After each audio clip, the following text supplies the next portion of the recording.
Hello বন্ধুরা, চলে এলাম চায়না রান্নাঘরে। আজকে আমি বানাবো আমলকির টক ঝাল মিষ্টি আচার। তার জন্য আমি আমলকির সিদ্ধ বসিয়ে দিয়েছি। আচারের জন্য নিয়ে নিয়েছি আমি গুড় নিয়েছি, যেহেতু ওখানে 250 গ্রাম আমলকি রয়েছে।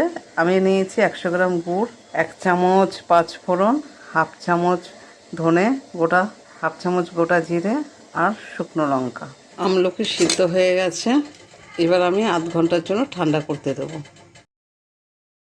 আমলকি ঠান্ডা হচ্ছে, ততক্ষণ আমি আচারের মশলাটা রেডি করে নিচ্ছি। আমলকি ঠান্ডা হয়ে গেছে, আমি এবারে একটা একটা করে কোয়া ছাড়িয়ে নেব। ছাড়িয়ে ভেতরের দানাটা ফেলে দেবো। আমলকিগুলো ঠিক এইভাবে ছাড়ানো হবে। এবার আমি কড়াইতে দিয়ে দিচ্ছি সাদা তেল অল্প করে। কড়াইতে দিয়ে দিচ্ছি তেজপাতা, দিয়ে দিচ্ছি 2টো শুকনো লঙ্কা চেরা, দিয়ে আমলকি দিয়ে দিচ্ছি।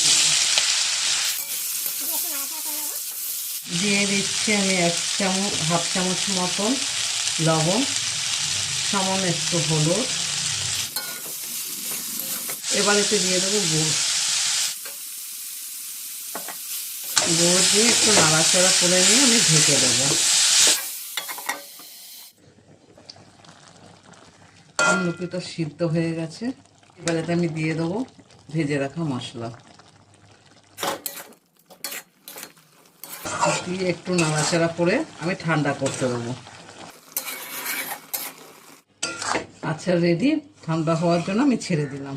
তোমরা অবশ্যই একবার বাড়িতে বানিয়ে খাবে। যদি ভালো লাগে আমাকে কমেন্টে জানিও, আর আমার চ্যানেলটিকে সাবস্ক্রাইব করে লাইক শেয়ার করে দিও।